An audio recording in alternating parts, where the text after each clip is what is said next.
Hey everybody, and welcome back to my YouTube channel. If you don't know who I am, my name is Ashley. I'm a professional cosplay photographer, Twitch affiliate, and TikToker. Today I'm with the amazing CosplayKat30. We have worked on several projects together. I think she is very innovative in her cosplays. She's very informative. She is also known as the cosplay mom, and I'm so excited to have her on my channel. Without further ado, here's Cosplay Cat. I want to say thank you so much for coming on my channel. And as you can see, this is today's cosplay. And if you know anything about the 90s kids, we had a special place in our heart for Steve from Blue's Clues. So, like I said, this is Kat, and I'm gonna let her introduce herself. Hi, my name's Kat, also known as CosplayKat30 on all my socials. I am a theater kid, and since I'm now in the over 30 cosplay club, the con mom. So. I know that the first time I met her, she came to my house and did a shoot, and like she mommed me a little bit. So I was like, I'm sorry. She's like, stop saying sorry. So here in Central Kentucky, it is time for LCTC. And if you don't know what LCTC is, or Lexington Comic Con, it's the biggest cosplay convention in Central Kentucky. I think it's the biggest in Kentucky. It runs for 4 days. It runs from Thursday through Sunday. And people from all over the tri-state area come. She's from Ohio. I know people from West Virginia, Tennessee, Indiana. I mean, it's way bigger than just a tri-state. They all come here to this Comic-Con, and you get to meet a whole variety of people who buy their cosplays, make their cosplays, and just everything in between. And so when it comes to Kat, I really want you to talk to us about how you got into it and what con, like why you wanted to go to con. Yeah. I've actually been cosplaying for 9 to 10 years. It gets a little crazy, fuzzy. But I first started it because I started as a costumer in theater. I have a degree in theater. And so when I went to school, I went to the Art Institute in Cincinnati. I actually ended up rooming with my best friend, who's actually here at the house that we're at with me for Comic-Con. I ended up rooming with her, and she was an animation major, and she told me about all these conventions that she went to, and I was like, okay, you know what, this kind of seems like something I might be interested in. Cool. And so when I got together with my now boyfriend, I went to my first con, and it was like a big expensive hobby since then. Yeah, that is what it is, but the talent that you all have and that you learn from cosplay is unprecedented. Like, you can't get this kind of exposure and education on learning, like sewing. Like, it's brought so many young people into like the sewing community, I've noticed. And I know that sounds weird to like mention like right now, but like, I don't know how to sew. I was never taught that. And then I see like 16-year-olds and they're like master sewers, and they're like, oh, it's because I cosplay. Yeah. And it's really cool. It's like something that was almost lost is now finding its way back. Now that we were talking sort of about sewing and, building cosplays, what goes into building your cosplays? So a lot of my cosplays are actually what a lot of people call closet cosplay. So that's using things that you have already in your closet for your costumes, or buying things that may be mass produced and adjusting them. I am a plus size woman. There's no getting around that. And a lot of pre-made cosplays that are for sale, or costumes in general that are for sale, are not made to fit my body type. And so I've had to kind of learn how to manipulate costumes and fabrics in order to fit myself, or adjust things so I'm more comfortable. So if I'm doing a costume, like I did a Harley Quinn. Yeah, she was cute. And she's very, a lot of skin, the version I was like, at the time, this was like a lot of skin showing, because Suicide Squad had just come out, and so it was all that kind of sexy Harley kind of thing. But I was not comfortable with showing that much skin. So I adjusted my costume to kind of fit my comfort level. So that's kind of how I come from it. I just kind of take what I have that's already produced, because I am not a master sewer. I am a beginner sewer at best. So I want to talk about one cosplay that you made. Your Rosie. I love Rosie from the Jetsons. I'm gonna link all of Kat's socials so you can go check out this cosplay. But Rosie is adorable, like so cute. yeah, Rosie was, I'm really into doing retro cosplays. I hate saying that because it was my childhood and I don't want my childhood to be retro. But it is kind of considered in the community as retro cosplay. Well, the Jetsons was way even before our time, though. Yeah, the Jetsons itself was like in the 70s. But your Hey Arnold, I think, yeah. Yeah.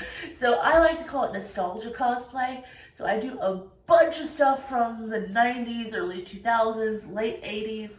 So the stuff that I grew up watching is the stuff that I really enjoy doing. And Rosie was just kind of, I think I saw a picture of somebody doing it, like their son doing it for trick or treat. And I'm like, oh my God, that's cute. That's amazing.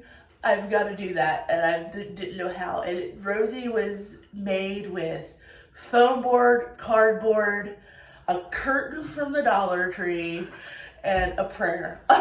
It is fabulous. And I can tell you last year when she wore it to con, I was down in the park outside of the convention and I heard somebody say, did you all see the robot maid girl in there? And I was like, I know that person. They were like, that was awesome. And I was like, well, that's the Jetsons. Look it up. And they were like, okay. And they did. And they were like sitting in the park because I was waiting on a photo shoot. And they were like, oh yeah. And then I saw them the next day. They were like, we finally went up to that person and we were like, we really like your costume. And I was just like, and so I was like, that had to be Kat because she's the only one I know with a Rosie from the Jetsons cosplay. And then later that night I saw she had posted pictures and she was there and she almost overheated and died. So yes, I think we're going to talk about that, but it's a do as I say, not as I do situation. Exactly. Cosplay mom, remember, don't do what your parents do what they tell you to do. So, as the cosplay mom, and it is con season, would you like to give a few of your tips about staying safe, healthy, hydrated at con? Yeah. Hold on. So, as being known as the cosplay mom, what are some of your tips and tricks to stay safe, hydrated, and healthy at con? Water. So this is another one of those do as I say, not as I do things, kind of. When you don't realize really how much water you need when you're in cosplay, especially in big cosplays like Blue or Rosie, you can actually really easily overheat because your body heat can't go anywhere. So always take water breaks. Always try when you're designing or making your cosplay to take into account sitting and bathrooms. Are you going to need assistance for those things? Are you going to need to remove parts of your costume to do those sorts of things? And if you do need those two things, make sure that you account for that with who you're going with. Make sure it's somebody that you're comfortable with. Make sure it's somebody that can accompany you into the bathroom if you need that kind of assistance. General safety. This is my mom moment. Do not go anywhere alone privately with people you do not know. And I know you probably know this because you're a photographer. If you're going to a photo shoot, which a lot of people that cosplay, cons are their opportunity to network, their opportunity to get pictures. But if you've never worked with a photographer before, the only place you've met them or seen anything that they know is on Facebook or Instagram. Do not go to that photo shoot alone. Now, I'm not saying anything bad about any of these photographers. It's just a you safety thing. Bring a friend. I welcome friends at my photo shoots. Mm-hmm. I welcome it. I don't let them in the photos, and I'll be very stern with that. But I do allow them to be there, to be your cheerleader, to be your assistant, just to make sure you're safe. I know stranger dangers isn't hardly a thing anymore with online. Oh, I met them online. I know them from online. No, you don't know them. You know what they put on the internet. Mm-hmm. That's all they wanted you to see. Yeah, that's a version of themselves, and you don't know if that's the real self. Like she said, do what she says, not what she does. She came to my house for the first time we met, and came into my bedroom for the first time. Didn't know who was in my house, nothing. But luckily, But I am 30 plus years old. and we have a lot of mutual friends. So it wasn't like she didn't know me, but some cosplay photographers show up from other states and they don't know the city, they don't know anything, and they do it to either milk the cow, we'll say, or take advantage. Yeah. And that's just not a good thing. And I like that she brought that up, because I don't meet cosplayers by myself. I mean I do, because I'm a solo photographer, but we meet in a public place. I always go down to the parks where I know the convention people are resting outside, and we shoot there. I shoot around people. That way I know if I need help, there's somebody there available to help me. So also, briefly, con safety things is, we talk about this a lot too, is cosplay is not consent. And it's kind of not as bad as it used to be when I first started. It's gotten a lot better. yeah. But it happens especially, unfortunately, to like the girls that do the sexy kind of cosplays, the poor Mortal Kombat girls. If just because you're dressing a certain way does not give other people the permission to touch you. If you feel uncomfortable, if somebody comes up to you and asks, hey, can I get a picture with you? And you say, yeah, and then they put their arm around you or on you in a way that you're not comfortable, you are allowed to say, please don't touch me. Mm-hmm. Especially if you've worked on a costume and you're really, really proud of it. Like, I did Hot Girl, and I had these ginormous wings. They were 12 foot when they extended.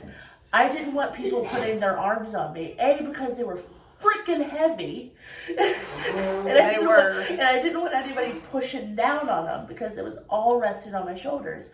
Plus, I didn't want them to break before contest.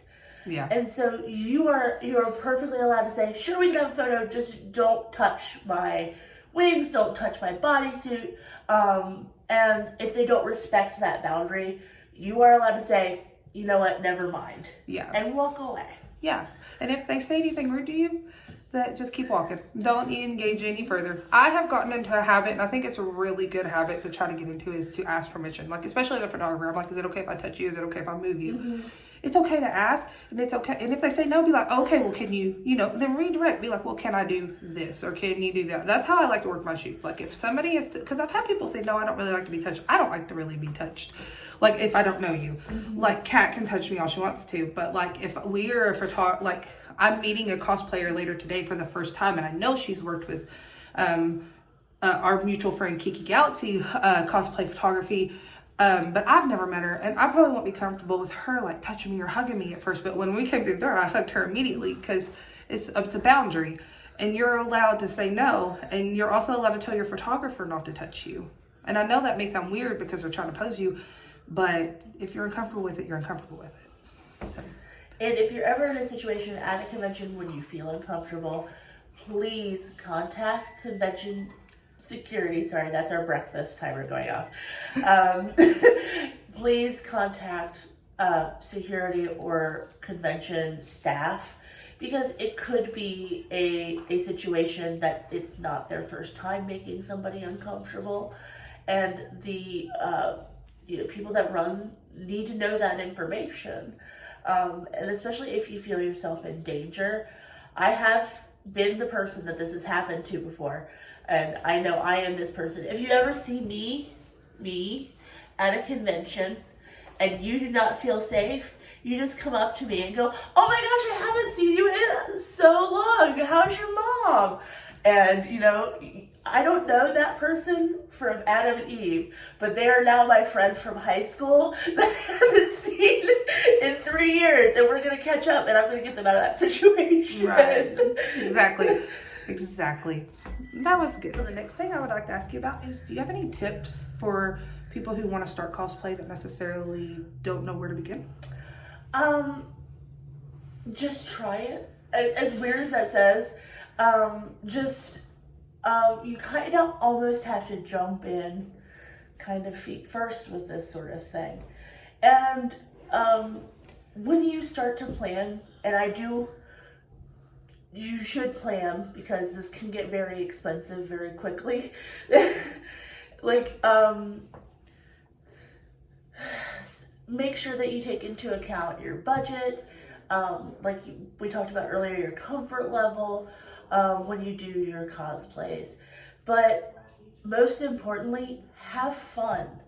This is supposed to be a hobby that, or a thing that we enjoy, and the whole point of cosplay is, it literally means costume play. That's where the word comes from. And we're giving homage or paying tribute to shows that we love, or people that we love, or characters that we love. And there's no really right or wrong way to cosplay. I think some people get up in their head about, oh, if it's not screen accurate. No, that is not the point. Unless you are competing, like if you're joining a cosplay contest, they have rules about what can be in the contest. Like most of them don't allow store-bought costumes, or they allow a certain amount of store-bought pieces, but it has to be usually, I think, 70% or more handmade to join a lot of costume contests, unless they're performance-based. And if you're not joining a contest, it doesn't matter if you bought it from Etsy or eBay, but be careful, because you can get scammed on eBay. Or, you know, even though I hate it, like the fast fashion Chinese sites like Shein or AliExpress, which you can buy, just remember your sizing is not US sizing. Size up. Yeah, and never from AliExpress or Shein anything that goes on your face. But just go ahead and buy it. It is still cosplay, no matter what anybody says. Bot cosplay, costume cosplay, handmade cosplay. It is all cosplay. And if you're just getting started, those are great ways to get involved. We see so many Spideys. So many Spider-Man, especially since the Spider-Verse came out. Yes. And I always love it, because now when they see each other at conventions, it's always... And it's just... Those are mostly store-bought or Halloween costumes, and you can still have so much fun.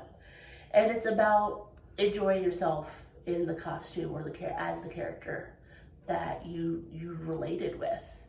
I do nostalgia cosplays because that's what I grew up watching. I remember sitting down Saturday morning, because I was basically raised by my grandparents because my parents worked.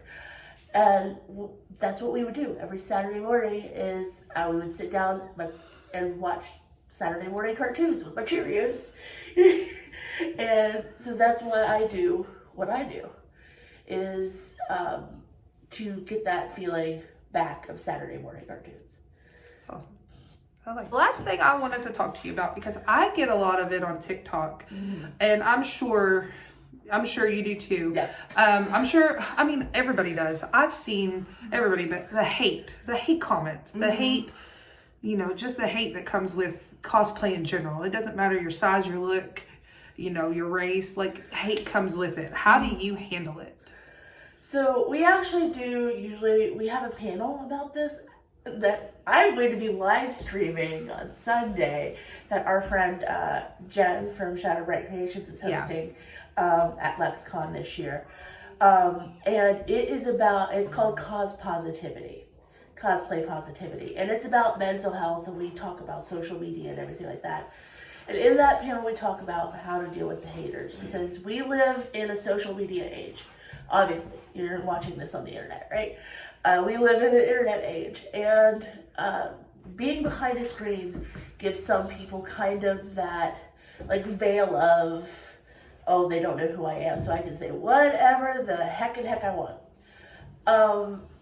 But they don't often consider that they're saying that to a person.